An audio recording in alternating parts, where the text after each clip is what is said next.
Сәлем менің оқырмандарым, бүгін біз тарихтағы ең жойқын топ 10 эпидемия жайында айтатын боламыз. Жалпы адамзат тарихында эпидемиялар мен пандемиялар бірнеше рет болғаны белгілі. Осыған дәлел ретінде 2019 жылдың желтоқсан айынан бастап әлемдік COVID-19-ға дейін және одан кейін де екіге бөлінді. Жалпы пандемияның салдары әлі күнге дейін нақты емес, бірақ миллиондаған адам ауырып, қаншама адамның өмірін қиғаны белгілі. Бүгін біз адамзат тарихында тағы қандай жойқын пандемиялар болған жайында айтатын боламыз. 10-шы орында тұмау пандемиясы 1889-1890 жылдар аралығын қамтиды. Жалпы 1 миллионнан астам адамның өмірін қиды. 1889-1890 жылдар аралығындағы індет еуразиялық қана емес, бірінші дүниежүзілік індет те болды. Алғашқы індет 1889 жылы мамырда Бухарада байқалды. Тұмау Транскаспий темір жолының бойымен 3200 шақырым жүріп өтіп, қазан айына дейін Европа аумағына жетіп, миллионнан астам адамның өмірін қиды. 9-шы орында үшінші тырысқақ пандемиясы 1 миллионнан астам адамның өмірін жалмады. Жалпы ғалымдар барлығы 7 тырысқақ пандемиясын анықтады. Үндістаннан көптеген елдерге тырысқақ жаппай тарала бастады. Бұл пандемия 1837 жылы және 1863 жылға дейінгі аралыққа созылды. Жалпы алғанда пандемия бүкіл әлемде 1 миллионнан астам адамның өмірін қиған екен. 8-ші орында Азия тұмауы, жалпы 2 миллионнан астам адамның өмірін қиған.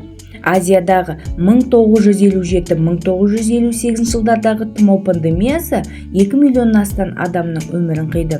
Тұмаудың шыққан жері Қытайдың Гуйчжоу провинциясы болғандықтан азиялық деп аталды. Кейбір сарапшылар вирус жабайы үйрек вирусының мутациясынан және адамның бұрыннан бар штамынан пайда болды деп санайды.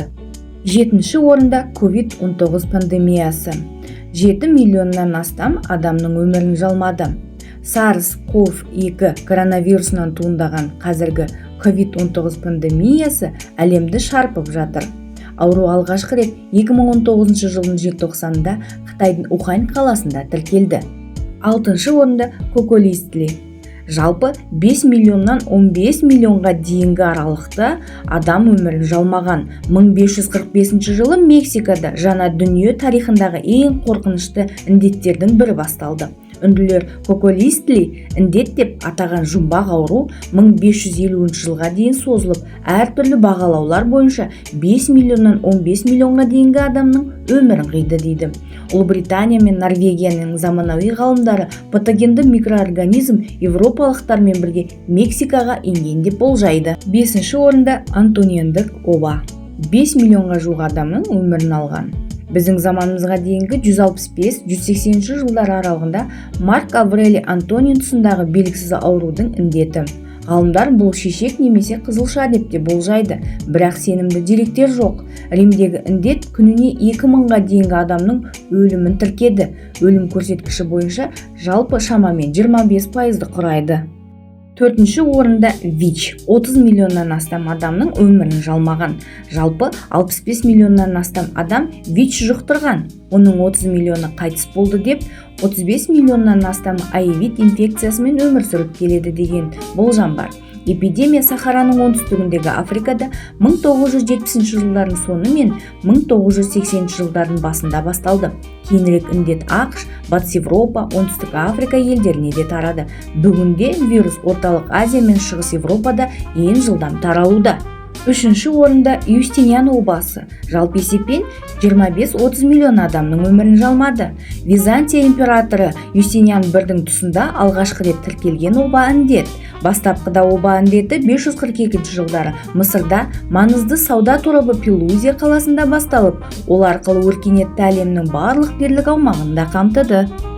2-ші орында Испан тұмауы 1918 жылы 75 миллионға жеткен.